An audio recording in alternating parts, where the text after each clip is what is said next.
Hey, plant people, welcome to the second season of the Plants by Whaley podcast. I have a very special guest, Britt Parrish.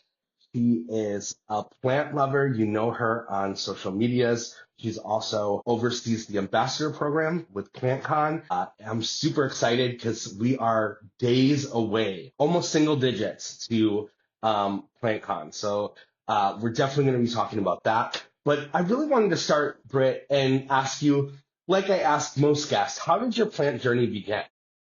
Well, first, I want to say thank you for having me on your podcast. This is exciting. Love it. But my plant journey began, like I think most of us, in 2020 during the pandemic when we couldn't go outside. We needed just something to, keep a positive spirit. It was very hard for me, especially because I was living in San Antonio and my family lived in Dallas.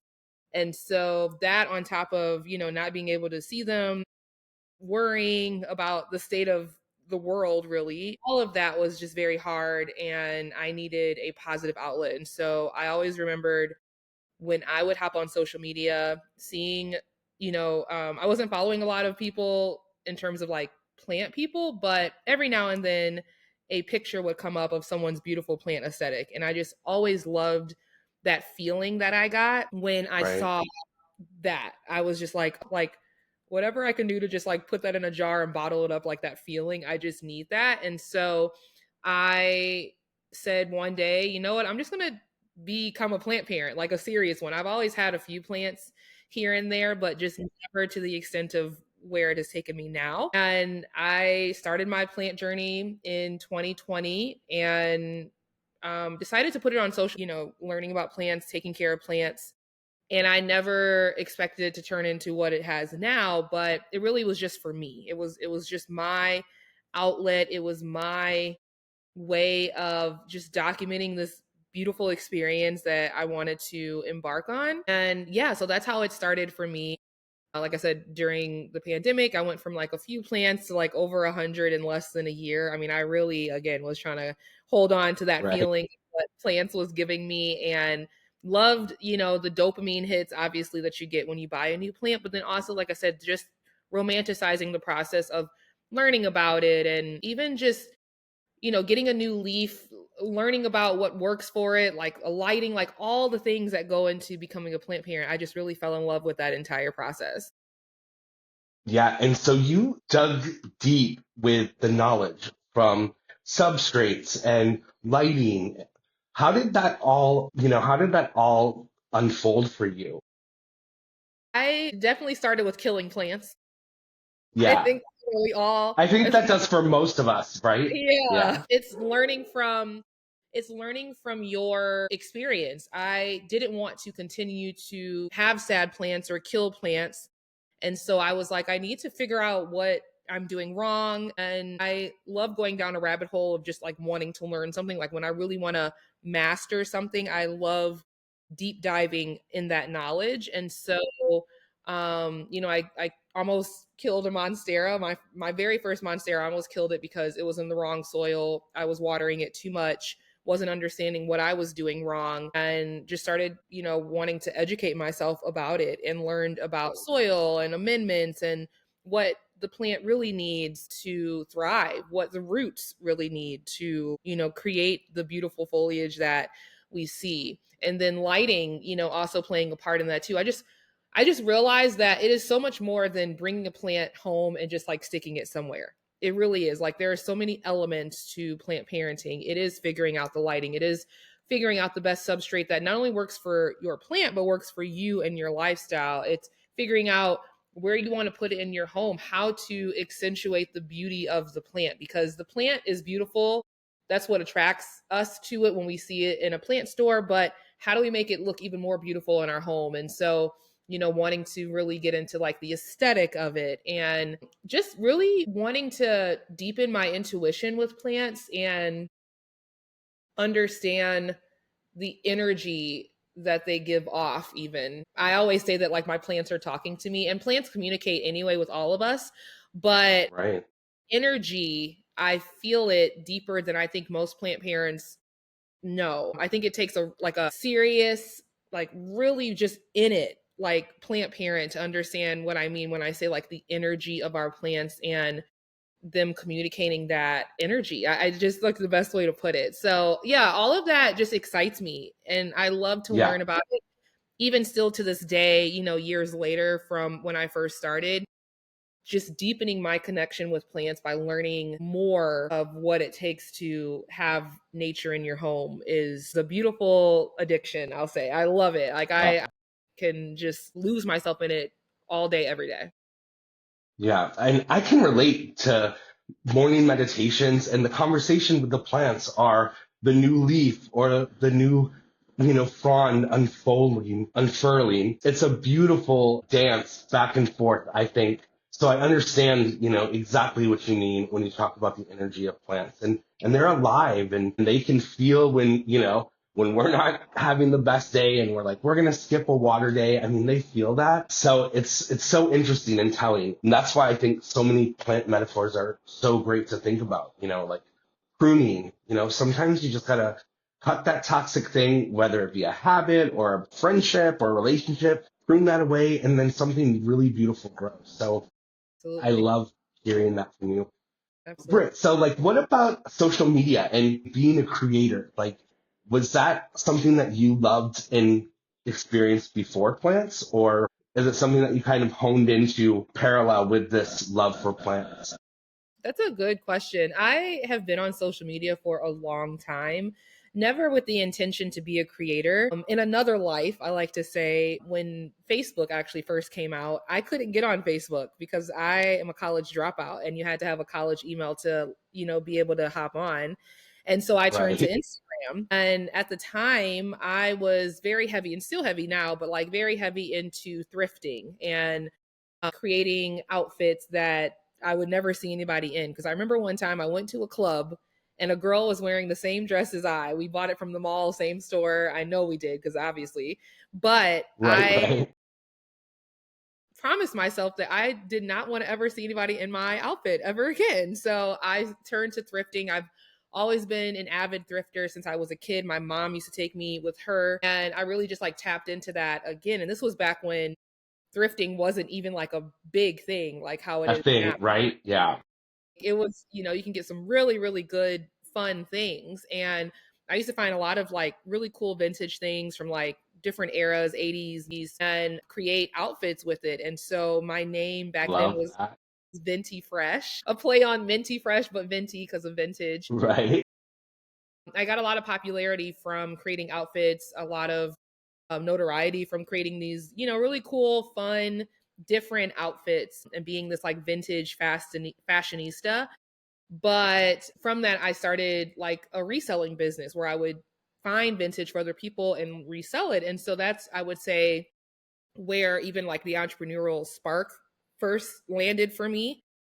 And I Yeah. was just building this, brand on Instagram as Venti Fresh. And I think like after a few years, I let it just kind of like die back. It became like too much working a job and trying to do that. At that time, I didn't know how to balance the two. And I'm just still, every now and then was like posting outfits of me. And then I got into like another sector of life and finally able to get on Facebook. So, when they opened it up to everybody, I was on Facebook and Instagram and just kind of like posting, here and there. But I've always loved, again, back to like the deep diving of, wanting to master something. I've always loved understanding social media and, it's ever changing.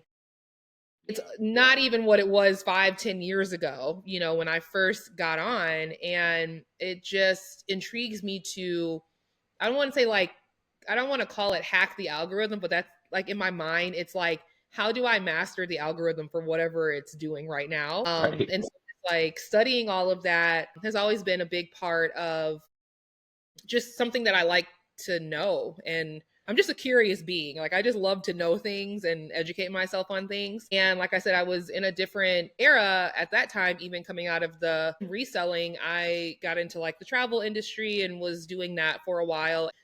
Started building my network with doing that. But people would always just notice me posting either aesthetic things or just like really engaging kind of content in whatever niche or genre I was posting about.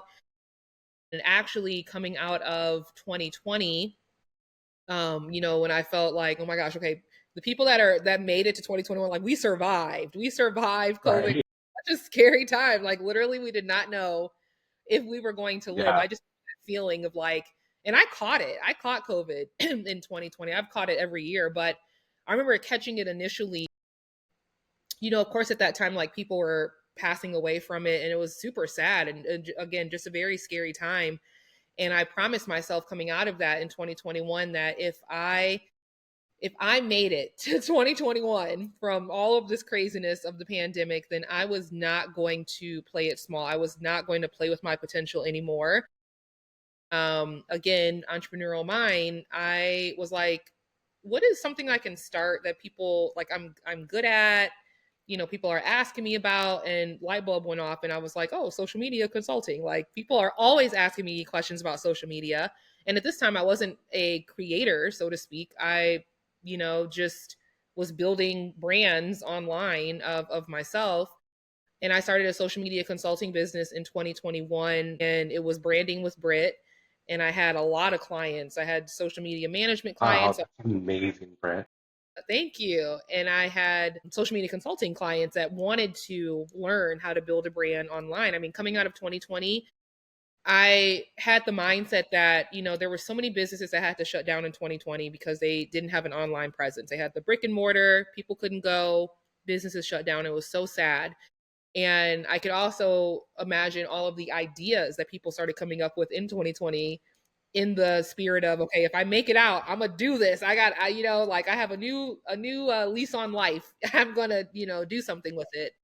And I just had that mindset and said I would never run out of clients. Like I'll always have clients because there's going to be someone that is going to want to build a business online because of what the pandemic did to other businesses and because of not wanting to take life for granted in general because of the pandemic. And so, like I said, I started the business and it was great. And I had a lot of clients, like I said, but it burnt me out to capacity. I mean, I was still a plant parent, but I was doing it all on my own and was realizing that I'm good at social media to a certain extent, but I don't like doing it for other people actually. Like, Yeah. we gotta get out of this real quick because I'm burning out. I'm getting annoyed. This is not fulfilling. Money is great, but this is not where it's at for me. And I had moved to Tulsa at this time as well and started my plant collection over, like literally got rid of all of those plants from San Antonio, except about 20, brought those to Tulsa, started life over, new business, new lease on life, new everything, started my collection over again. And that business, I diluted it in like 8 months. And from that, I was just like, I don't know what I'm going to do. Like, I don't know, like, where is life going to take me? But I did this exercise that I love to always share with people that is really looking for where they're supposed to be in life, like what direction they're supposed to go. And for me, I wrote a list of all the things that I was good at because me, like a lot of people, a lot of creatives are good at a lot of things. And from that list, I wrote things I was good at, but also like love to do because that will definitely, dwindle down something on that list because I realized like I'm good at a lot of things, but doesn't necessarily mean I love to do them. And you have to love what you do or it's always going to feel like work. You're going to be stressed. It's not going to be fun for you. And so that list started dwindling, and from that list, it was things that you're good at, things that you love to do, and things that you are good at, love to do, and would do even if you didn't get paid for it. Doesn't matter. Whatever that is, that's it. That's where your passion and your purpose is at. And for me, what was left on that list in my realization was plants and helping people. And I didn't know what I was going to do from that. Again, I loved plants. They helped me heal from a really toxic relationship that I had to leave. They helped me heal from the sadness of the pandemic and not being able to see my family and just all of this negativity that was happening in 2020 for me. And I really deepened my relationship with them because they truly like saved my life at that time. It was challenged to get on social media, particularly TikTok, because I was already on Instagram. I was already, posting my plant journey here and there, but not in the sense of like trying to be a creator. Again, just very much a virtual diary of my plant journey. And from there, my first video on TikTok went viral in 3 weeks, just from me posting about plants, just from me like oozing all of what I naturally would talk about anyway. Like when anyone strikes up a conversation with me, somehow we're going to get on the subject of plants. Like that's just what it is for me. And I wanted to create my TikTok account for a community, not for me. It wasn't going to be all eyes on me in the sense like how my Instagram page was. It was going to be for a community of people that needed a community of people that understood, you know, just the love of plants.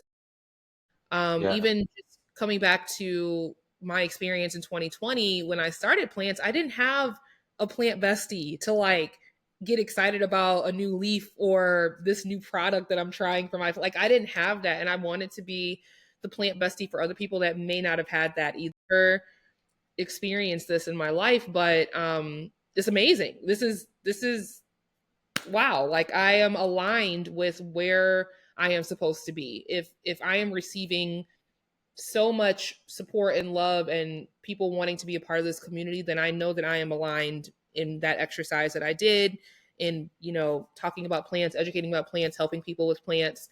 And that's how really like my, I would say, intentional creator journey started for me. Yeah, I love that so Thank much. you. I love doing this podcast because I've learned so much, Well, thank about you. Like the vintage thing is so, so cool. I love that. Mads Plants, she as well did like posted vintage clothing stuff before she did plants, which is phenomenal. So you're working in plants full time now.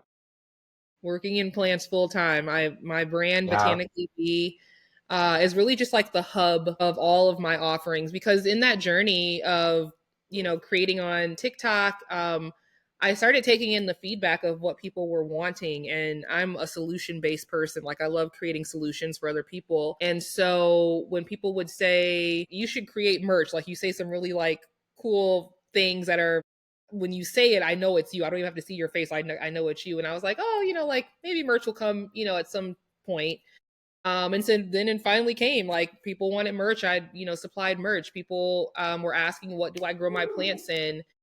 And I always like have tried different things, different substrates, but when I found what stuck for me and my plants, I was like, okay, if people are asking me about it, like, let me offer it. Let me share this with the Yeah. world as well. So I have my soil mix. And then people would always ask me questions. And people are still to this day wondering how I got a job as a plant consultant. And I always just like to empower people and say, like, you can literally be whatever you want to be today. Like, if you told me you were something today, who am I to deny you and not believe that? You know what I mean? So when I realized that people are asking me advice and have been ever since I really started, even when I was still new, they always ask me, like, how do you do this? How are you making your plans do this? Like, what, like, and I had to really like receive that in a way of you are someone that people like look up to when it comes to like this plan. Even when I wasn't like heavy, like even when I wasn't secure, let me say it like that, in what like my abilities to take care of plants, people would ask me questions about how do you do this? Where do you get this? Like what, like just, and so I had to receive the fact that people are coming to you and consulting you about plants. Therefore, you are a plant consultant. You're just not introducing yourself as one. And you need to create an offering off of that. And so I became a plant consultant, you know, during my creator journey and started offering services like, you know, maintenance or virtual consulting sessions or in person as well, repotting, plant maintenance. Like I have clients that I do Yeah. plant maintenance for. So all of these different things that to us as plant parents is very natural. Like it's just we don't even think about it as like these separate things, but this is also like things that people need help with. And so I was like, okay, like let me carve out, you know, offerings under this plant consulting leg of, you know, Botanically Bee. And so yeah, I mean, it's been amazing to continue to add on to my offerings of what the Botanically Bee Empire brand has become, and definitely have met and created opportunities for myself through plants that I would have never imagined or could ever think that it was going to be on my life bingo card. I mean, I'm sitting up here with you right now on this podcast, and I admire you so much, truly. And I believe the connection really came from PlantCon, which is amazing. You're wearing the shirt. I should be wearing my shirt right now, but yeah, like just even opportunities like that. Well, and it's a beautiful thing that I'm gonna rewind just a little bit where Sure. you had said, you pretty much said to the universe, like, I'll do this for free. Hmm. And it just gives me chills because we're new plant friends. So like, I don't know if you know, but like the last 26 years, I've been a hairdresser full time. And the last 4 years, I really started loving plants, and it slowly became an LLC. And then did some selling of plants, at markets and online. But I remember the day I did all of my arrangements for our wedding. We got married in October, and I went to go pick them up. Like, I grew them in our garden. I cut them like huge tropicals, monsteras, and it was so beautiful. I went to go pick them up at the museum that we got married at, and there's this just beautiful gardens there. There's actually three huge gardens, and I saw this lady weeding, and I said, "Excuse me, ma'am, how do I get a job working with you?" And she smiled and she said, "Oh, honey, I weed for free. Like, I'm a volunteer on Mondays." And I was like, "I'm off on Mondays? Like, who do I need to speak to?" And the universe like heard my cry, the same thing. Like, I'll do this for free, right? And there was the curator walking through the gardens, and she said, "Oh, you speak to that woman." And Holly had, I met Holly, and she had said, "Well, Wade, we also are hiring a full-time gardener." And like literally then I just knew. I was like, "Oh my God, I'm gonna be like I just knew that it was that moment that, the universe heard my heart's cry that I'll do this for free." So it's just so cool. It's become so much bigger than you could ever imagine. You Mm-hmm. know, plants for me, my husband was actively dying from pancreatic cancer, and I got six plants, and they healed me as I was grieving, and became my grieving therapy. And as I was taking care of them, they were taking care of me. So it's I such a was beautiful waiting. thing. I was waiting for you Yeah. to finish because that was my quote. Plants take care of you if you take care of them. That's what I couldn't think about earlier. That was my favorite quote. And I'm so glad you said that. And I'm so sorry to hear that. But that's like the beautiful thing I think that plants do is they bring us as plant parents together in such like a unique way because we have shared experiences about how they have saved our lives or have taken care of us through really, really hard times. I mean, a lot of plant parents really do get into plants because they become like their saving grace through some very tough times. It just is a true testament to, plants are the gift that keeps on giving. I mean, unless you are a plant parent and like really, really deep in it, like you have not even experienced all of what plants can truly do for you if you allow them to, right? Like, I think it's even just like the permission of, because once you get like super heavy into it and allow yourself to, because I think sometimes it does become like an addiction and you have to kind of like stop yourself a little bit. But like, if you really just like lean fully into it, plants can open up some amazing doors and can really heal you from some things in your life that sometimes people, pets, like sometimes other things cannot do it to the level that plants do. So it is therapy. And I'm so glad. Like, I love that story of yours. Like, that is so cool because universal alignment, like you said, Yeah. it's when the universe hears your cry, or it's not even like your cry, when the universe aligns you with the things that it knows that you need, Your heart's desire. Yeah. Yeah. desire, right? Like it knows that you need, even sometimes that you don't even know. Right. It is the most Well, beautiful and then thing. it comes bigger. It comes Yeah. bigger than you even know. Like, Oh I'm a yeah. plan consultant. Like and now I have a substrate company. Like, it's Absolutely. amazing. Yeah. I always Well, like to this is say, a good. go ahead. Go ahead, love. Oh No, no, I was go gonna say, ahead. Go I ahead. always like to say that when passion meets purpose, that's when opportunities open up. And that's a Yeah. true testament for you as well. And that's so cool that again, in another life, you were like a hairdresser and now like here you are. Cause I think sometimes like when you get fully into plants and like your journey, it doesn't even feel like what you did before that like really happened. It feels like a different like parallel, like another life, literally. So I love that for you. Thank you so much. Well, this is a good segue into plant shows and also PlantCon. Like, when did you start going to plant shows? Have you been to many? Yeah, I started going to plant shows in 2023. I was curious about what a plant show could be. I'm like, what do they do at a plant show? And I got invited to my first one, which was TPIE, which is a tropical plant international expo through a plant brand that I had a partnership with. And I was like, for it being my first one and to the level of what it is was I was so overwhelmed that I had to like step out after like an hour. Like I couldn't even take in all of it. I was overstimulated, overwhelmed in the best way because it was just the most beautiful plants and displays and I it was so much. Even trying to explain it at that time like I'm reliving that feeling. It was just so much. Yeah. And so that started my curiosity for it. And then that later that or in the middle of that year is when PlantCon came about.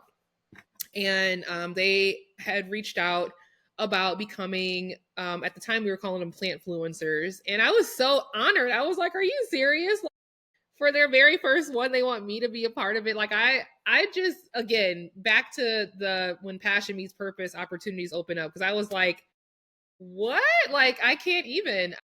So, yeah, then I went to PlantCon. That was amazing as well, and definitely helped me see the difference with, not every plant show is the same. TPIE is definitely more so, like kind of like distributors, like businesses looking to put products into their businesses. PlantCon is for plant parents. It's for us. It's like for the community. It's where you can like go and meet people that share the same love, craziness, passion, excitement about plants. You can go and meet your favorite vendors that you may have only known online. You can like meet the faces behind the brand and just experience this kind of energy that is so unexplainable, but like when you get in it, like you just don't want it to end. And that was my first experience with PlantCon, and I got to do it with four of my fellow ambassadors. We like to call ourselves the Gremlins. Not that we were wreaking havoc or anything, but we were just. It was just fun experiencing it for the first time with other people that were also experiencing. I mean, everybody, literally, PlantCon team, attendees, volunteers, like it was all first time for all of us, at that time, and so that was great as well. And then I went to another plant show later that year also. So I went to three different plant shows and got to just see the differences with all of them. And truthfully, and not even, trying to be biased now that I'm on the team, but like PlantCon was the one that I truly resonated with because one, for me, representation, diversity, inclusion is like very important. And I felt that's where it was the most at. Like I saw people that looked like me. I saw people that looked like you. I saw people that looked like some of everybody. Like I could just see so much diversity and representation. And I just was like, wow, I don't have to go to a plant show and feel out of place. Because at a few of the other ones, I definitely felt kind of out of place because traditionally, like at plant shows, it is a lot of Caucasian older people who are in this, niche as well, and that's Thanks. okay. But there's a new group of plant parents coming up that are different. They're younger. They're coming from all different walks of life, all different backgrounds, nationalities, ethnicities, like just and it's so beautiful to just see us all come together for the love of plants despite our differences. And I just love that about PlantCon and said, I just want to be a part of it every year. I mean, I really, do. And so I've been a part of it every year for since its inception. That's so awesome.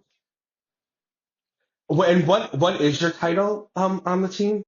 So I am the ambassador coordinator last year for the Dallas PlantCon that they brought for the first time here, which is where I live in Dallas. I decided to offer myself in a bigger capacity because being a part of PlantCon twice before, joining the team, I just saw these like gaps and opportunities for the ambassadors to be utilized more, for the influencers to be utilized more, and also for us to just really synergize and come together more. Truthfully, at the second PlantCon, a lot of the ambassadors I had not met, and I did not know that they were ambassadors.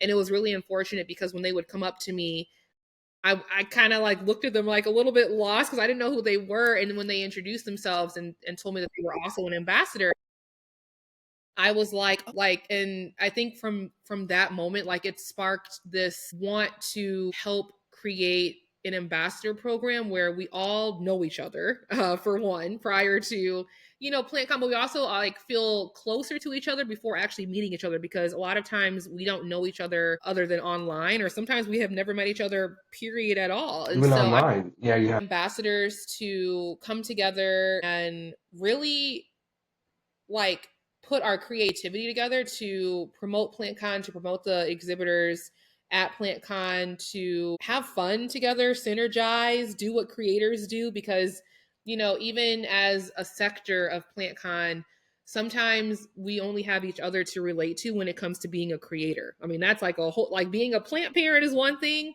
being a plant parent that's also a creator is another thing. Then we go through different struggles and experiences as well that only we can relate to in those ways. And so, yeah, I just was like, I want to help make PlantCon even better than what it has been. And they offered me a position on the team as the ambassador coordinator, and I love it. I love being able to bring us creators together. I'm so glad that you're a part of PlantCon Orlando this year, Wade. That's going to be so cool because, again, we've only known each other online. We've never met in person, but I feel like I know you. You know what I mean? And I think it's because we have had this constant communication with all of the ambassadors. We've been doing things virtually together, which I think is just going to help transition when we finally meet each other in person to feel like, oh, like it's just like an extension like of what we've already been doing.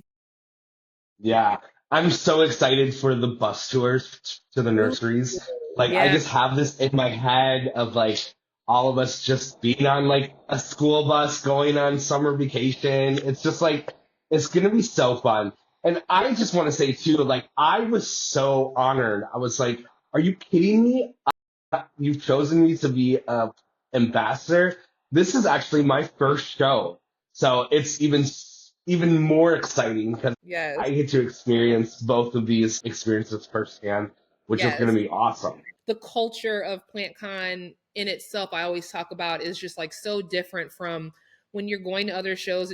Sometimes it just feel kind of like stuffy and like you just can't fully like be yourself, and it's unfortunate, and it's not that people are doing that intentionally. It's just like the space that PlantCon creates feels like you are the most seen, the most heard, the most accepted. Like you could truly just be there, make friends, make connections, and have the time of your life. It feels like a summer camp that you don't want to end because it's so exhilarating, and like it's so much in the 2 days, or really 3 days of it. You just feel like what just happened? Like it's so much to even come off of because it's such high energy. And I'm just really excited. I'm really excited to see the ambassador squad of Orlando, especially because majority of you all have never been to PlantCon. For any of the other ones that we've had, like this is the first time